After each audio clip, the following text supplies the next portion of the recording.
E a entrevista exclusiva de hoje no programa Olho no Olho com Guilherme Tiosso, o ex-prefeito Diego Denadai resolve falar tudo e mais um pouco. Tudo bem, Diego? Seja muito bem-vindo. Obrigado, Tiosso. Para mim é um prazer estar aqui, depois de 5 anos aí em silêncio, apanhando muito, né? Resolvi, através de um convite seu, de toda a sua equipe, estar aqui e poder falar um pouco, né? Acredito que é muito importante, né, Diego, você ter essa oportunidade hoje de falar, porque afinal de contas foram 5 anos praticamente de ataque e sem você se pronunciar, só se pronunciando a cada processo, em defesa de cada processo. É isso, na verdade eu optei pelo silêncio, né? Um silêncio dolorido, é verdade, não só para mim, mas para toda a minha família. E agora que a verdade, depois de um longo tempo, né? A verdade com o injustiçado, ela demora demais, né? É um tempo difícil, é um tempo que demora a passar. Mas graças a Deus agora, sozinha a verdade está aparecendo, né? Então, muito daquilo que se falava, hoje já se comprovaram que eram mentiras, né? Então, nada melhor de estar vindo aqui com uma pessoa honrada, uma pessoa honesta, uma pessoa que trabalha por Americana, que sempre trabalhou, que é o seu caso, poder estar aqui revelando e falando coisas, né? Dos nossos erros, sim, dos nossos acertos, aquilo que nós não faremos de novo, aquilo que faremos de novo, enfim, poder estar tendo essa oportunidade de esclarecer, principalmente, muitas coisas que ficam no subconsciente ou então no senso comum, né, que acaba fugindo da verdade. Então, eu estou aqui à disposição para poder falar e contar tudo para você e estou à disposição para esclarecer todas as histórias. Tá certo, Diego. Está disposto a responder todas as perguntas? Todas as perguntas, sem filtro algum, fique à vontade, pode falar o que você bem entender aí. A entrevista, o intuito de eu estar aqui é isso, poder estar falando tudo aquilo, qualquer dúvida, estou à disposição. Bom, gente, para quem não conhece um pouco da história do ex-prefeito Diego Denadai, hoje eu vou explicar um pouco para vocês que Diego Denadai ele foi vereador por 2 mandatos. Em 2001, o primeiro vereador mais jovem da história de Americana. Aos 20 anos de idade, em 2005 foi reeleito como o mais votado. Eleito em 2008 como prefeito da cidade de Americana, com 28 anos de idade e o segundo prefeito mais jovem da história da nossa cidade. Diego, fala um pouco para a gente como foi o seu primeiro mandato. Olha, Tiosso, na verdade foi um momento de alegria, né? A Americana vinha num marasmo muito forte. Se a gente relembrar um pouquinho, a gente perdia empresas para Santa Bárbara, perdia empresas para Sumaré, para Nova Odessa, autoestima baixa, tudo não dava, tudo era muito complicado para a cidade Americana. E quando nós entramos com essa alegria, com essa força, com essa vontade em fazer. Eu tinha vindo de 2 mandatos de vereador na Câmara, então a gente acompanhava lá as dificuldades da cidade, né? E ao mesmo tempo, essa vontade de querer fazer, de querer realizar. Com 28 anos, você imagina você se tornar prefeito da cidade que você nasceu, a cidade que você ama, que você vislumbrou durante todo esse tempo na Câmara em poder realizar. Então, o primeiro mandato foi um mandato de positividade, de gratidão à população de Americana. Foi um mandato de muita realização, né? E eu falava em todo lugar que eu ia, seja em São Paulo ou em Brasília, tinha R$1 para as cidades, a Americana estava lá. Porque eu me fazia presente realmente, até enchia o saco dos ministros, dos secretários de Estado, do presidente da República, do governador, dos senadores, dos deputados, enfim. Praticamente toda semana eu estava em São Paulo ou em Brasília tentando captar recursos para a cidade. Porque se a gente depender, até hoje é assim, se a gente depender só do orçamento municipal para administrar, a gente não consegue fazer nada. Falta dinheiro a todo momento para qualquer coisa. E na época não era diferente. Então essas idas para Brasília, ida para São Paulo, atrás de que seja R$1, R$10, R$1 ou R$1.000 para a obra na cidade... Já fazia toda a diferença. Já fazia toda a diferença, incrementava o orçamento e aí conseguimos fazer as praças, os postos de saúde, as avenidas da cidade, os shows que a gente trazia para a cidade. Porque mais do que realização, um dos grandes objetivos nossos era resgatar a autoestima do americanense, que estava realmente para baixo, sabe? Então a gente era muito complicado, porque a gente saía no jornal, a empresa saiu de Americana, foi para Nova Odessa. A Bandeirantes escolheu ir para Nova Odessa. Enfim, tudo era em Santa muito triste Bárbara, a cidade. Era muito complicado, né? E a gente não via um horizonte, né? E aí quando nós assumimos e aí montamos a nossa equipe e como começamos a fazer a interlocução com os governos, opa, peraí, é possível.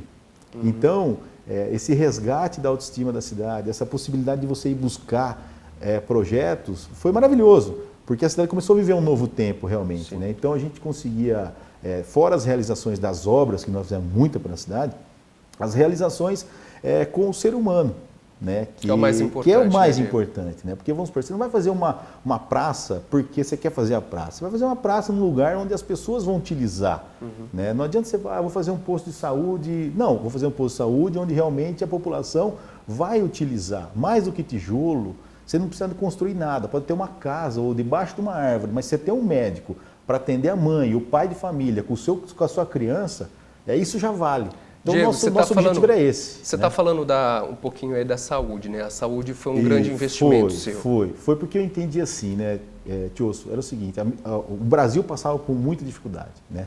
E eu falei, como eu, como prefeito, posso ajudar nessa economia, né? Porque geralmente a questão econômica depende do presidente da República, do governador, muito menos do prefeito. Mas o prefeito, ele pode ser o elo, né, de ligação. Isso. E aí que eu falava, puxa vida, aí veio aquela ideia, né? Se a gente investir na saúde e na educação, a mãe, o pai de família, quando precisar, saber que ela vai chegar no posto de saúde, vai ter lá o pediatra, o ortopedista, o clínico geral, para aquele primeiro atendimento. E se precisar de uma retaguarda, vai ter um hospital municipal com capacidade para atendimento, ele não vai precisar gastar no plano de saúde.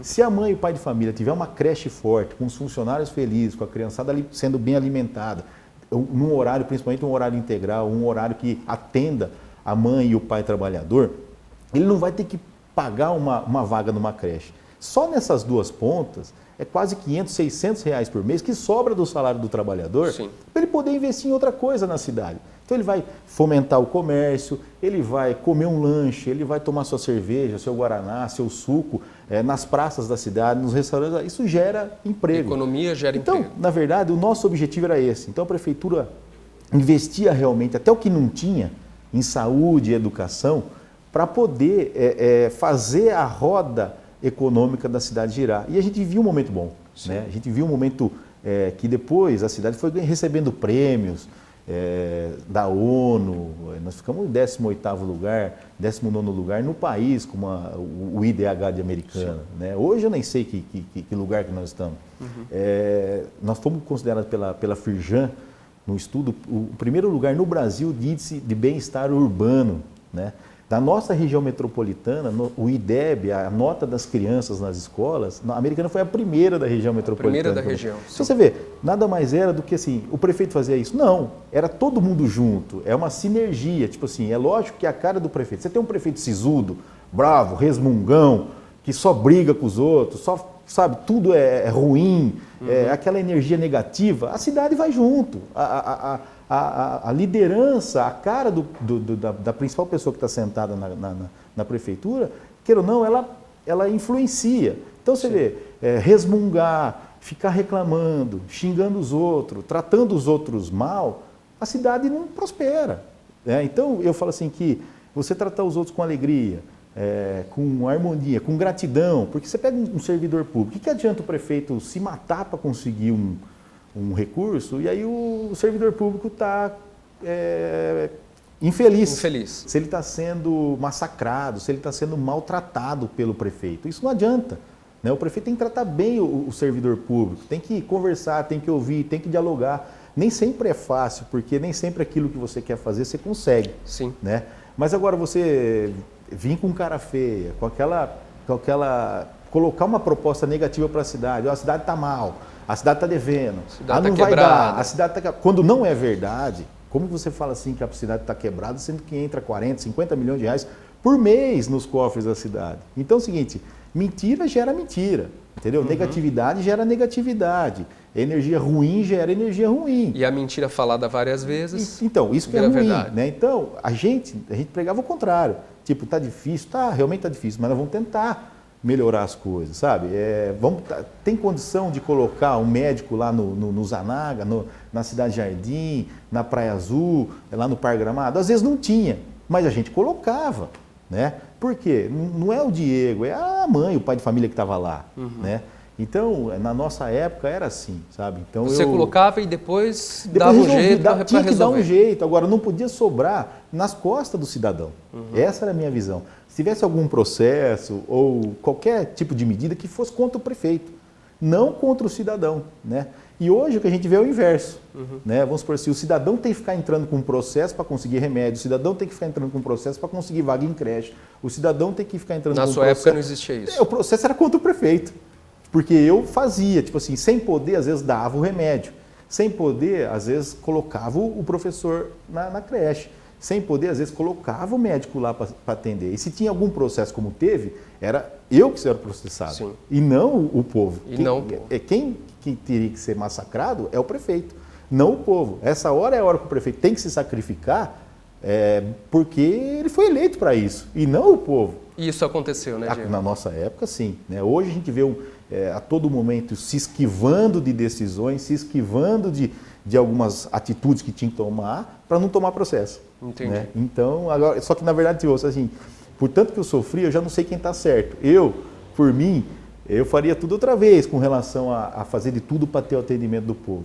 Mas só eu sei o quanto eu sofri por receber todo esse monte de processo, muitas vezes por tentar e fazer coisas que às vezes a prefeitura não tinha condição de fazer. Você falou de processo, daqui a pouquinho a gente vai falar da quantidade de processo. Ótimo. E eu vou fazer algumas perguntas para você, Diego, com relação a isso. Mas a gente falou um pouquinho do primeiro mandato, mas a gente sabe que você foi reeleito prefeito em 2012, com uma expressão muito interessante de votos, com 72.942 votos, cerca de mais de 60% dos votos válidos do município de Americana.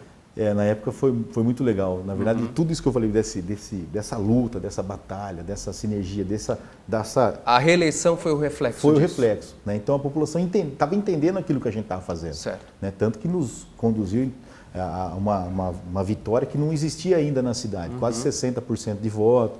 É uma reeleição muito forte. Né? E isso gerou, né, no segundo mandato, mais dificuldade do ponto de vista político. Porque, a partir do momento que nós vencemos essa eleição, começou a surgir aquela política rasteira, Sim. aquela política mesquinha, aquela política chula, sabe, do poder a todo custo, de tentar fazer de tudo para atrapalhar. Só que... De tudo pelo poder. Tudo pelo poder, assim, e não viam a cidade. Eles queriam atrapalhar o Diego, mas o Diego era o prefeito. Naturalmente, se você atrapalhou o Diego, a cidade, como atrapalha eu falei, a cidade. Acaba atrapalhando. Querendo ou não, acaba refletindo no dia a dia da cidade. E essas pessoas não pensaram isso na época e vieram com tudo. E isso tudo acabou resultando em uma cassação no mês de outubro de 2014. Que na verdade assim, aí em 2013, né, fomos reeleitos. E aí eu tinha interlocução, tio Osso. Eu tinha interlocução com a presidenta Dilma, com o presidente Lula, com o presidente Fernando Henrique, eu tinha interlocução com o Geraldo Alckmin, com o Serra. Isso incomodava muito as forças tradicionais da cidade. Você tinha um métier, uma circulação muito grande com todo mundo, né, no meio político, não só aqui dentro do estado de São Paulo, mas a nível Brasília também, e isso incomodava muito a política. Incomodava demais, né? Tipo assim, isso aí foi meio que o estopim, né? E eu também, agora eu tenho que reconhecer, passado tudo esse momento, eu também deixei subir um pouco nas tamancas, vamos dizer, né? Tipo assim, o poder subiu um pouco na cabeça, não tem como. Então eu achava que tudo podia, tudo tinha que dar jeito, tudo vai fazer. E as coisas não são assim. Né? Então isso serviu para mim também como lição, sabe? Então assim, ir mais devagar, não precisar ter toda aquela astúcia, aquela vontade de fazer tudo. Não, calma. Né? Então isso também, se teve uma lição, foi essa. Não deixar o poder subir a cabeça como estava, pensar que tinha outras pessoas, mesmo com essa política ruim, às vezes você tem que conversar, e eu não queria conversar. Então, o que acontece? Todo esse meu trânsito com esses grandes nomes da política da época incomodava muito, porque eu não precisava do deputado para chegar no presidente, eu não precisava do deputado para chegar no governador. Eu ligava e ia lá, eu almoçava, jantava com os caras, né? E naturalmente resolvia. Trazia coisa para a cidade. Isso incomodava, Isso né? eu ia perguntar para você, Diego, porque eu acho que quem viveu em Americana nesse período deve se recordar, até mesmo quem é do meio político sabe disso, que você chegou a ser cotado para ser até mesmo governador do estado de São Paulo. Isso. É porque eu transitava, né? Tipo assim, e eles lá, pô, o Diego tá vindo aqui, eu ligava e ia. Né? Quero falar lá com o ministro. Eu pedia para a secretária, ligava, pô. E sem precisar de um deputado, sem precisar. E eu, lógico que sempre ajuda, e toda ajuda era importante. Era bem-vindo. Mas eu ia, eu ir sozinho, às vezes não, né?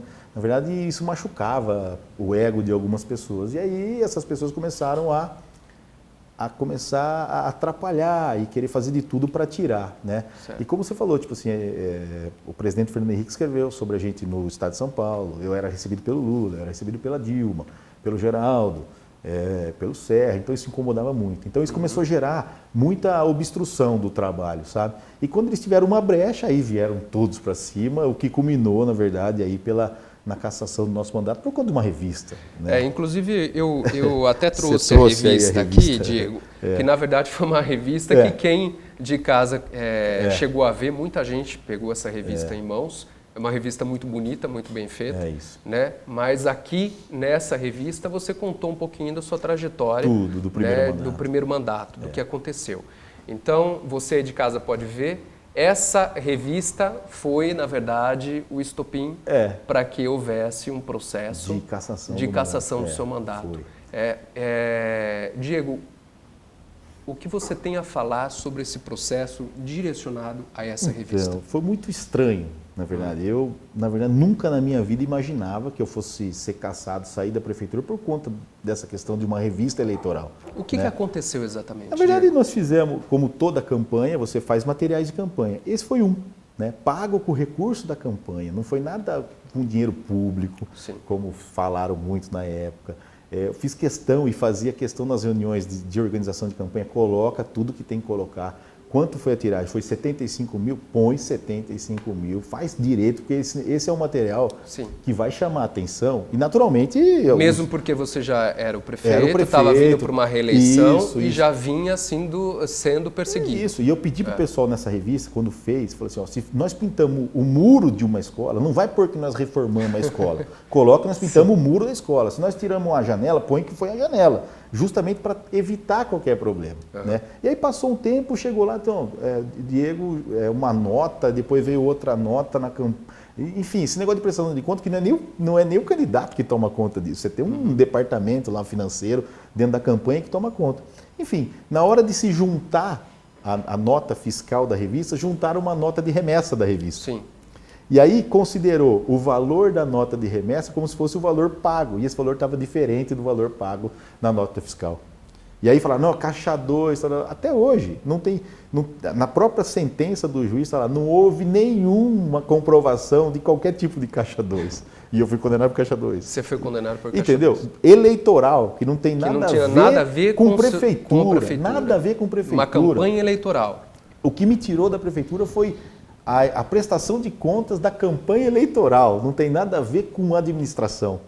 Né? E aí fizeram toda aquela confusão, aquela tempestade de boato, aquela tempestade de mentira, que foi, na verdade, assim, Tilson, é um negócio, é uma fase tão ruim que... E quando você está fora da prefeitura, você não tem condição de rebater todas aquelas coisas que as pessoas colocam, esses maldosos de plantão, na mesma velocidade.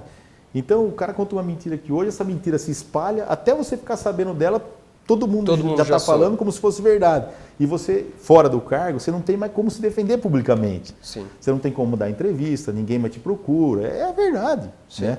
E aí isso fica engasgado na garganta da gente, e aí é você com a sua família, e primeiramente você com Deus. Né? Sim. É só isso que explica a gente ter força para superar tudo isso, né? Porque você pega, eu não sei se você já assistiu aqui, o filme de Getúlio. Sim. Getúlio não aguentou, deu um tiro no peito, porque a pressão é gigantesca. É uma avalanche. A sociedade, a família, todo mundo cobrando. É uma avalanche de mentira que você não tem capacidade de você rebater. Perde até as forças de não dá, você fala assim, puxa vida, eu acabei de rebater uma, já criaram outra. Aí eu vou rebater a outra, já criaram outra. O que eu passei, eu não desejo nem para o meu pior inimigo. E olha que eu não tenho poucos, né? Eu não desejo... Você deve ter muitos, né, cara, Diego? eu não desejo para o meu pior inimigo aquilo que eu passei, sabe? Porque eles não vieram para acabar com a minha carreira política como eles fizeram. Sim. Eles vieram para acabar com a minha vida. E fazem de tudo até hoje ainda para tentar acabar com a minha vida. Isso eu não acho certo. Porque você ter adversário político é justo, é normal, cada um vai lá e briga e é assim que funciona.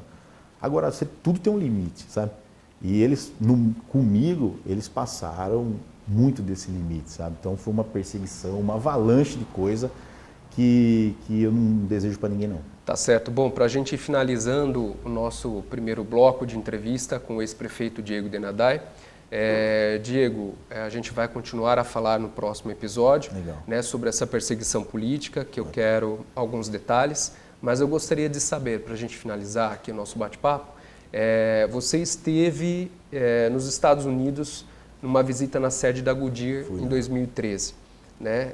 Qual foi o motivo dessa viagem? Na verdade, assim, como eu falei, eu buscava todo o tempo, todas as soluções para tentar gerar emprego, gerar renda para a cidade. Naturalmente, depois que uma empresa se instala, dá 2, 3 anos, começa a gerar recursos para a própria prefeitura, para a cidade. Então eu ia e buscava, né?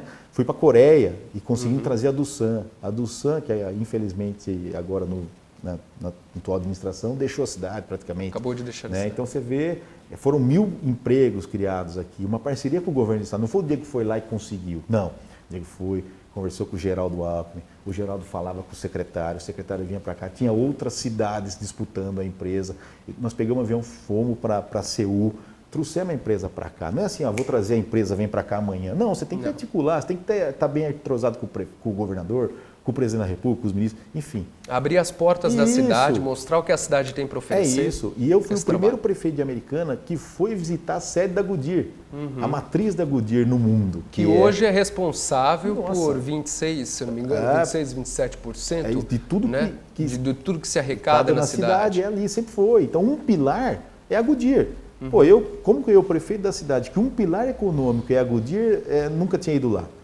E nós fomos. E aí a Goodyear estava para decidir se ia investir ou não, quase 150 milhões de reais numa nova planta, numa nova unidade, num novo projeto. E esse investimento veio. Né? Esse investimento veio, os empregos ficaram garantidos e a criação de mais emprego também. Então, assim, eu falava assim, eu era bem chato. Eu ficava, eu ia em cima mesmo para tentar trazer as coisas para a cidade. Tá certo, Diego. A nossa entrevista continua amanhã, no próximo bloco, no mesmo horário. Espero por você.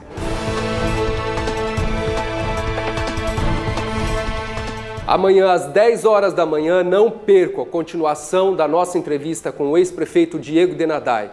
O tempo esquentou e o clima ficou tenso. Não percam.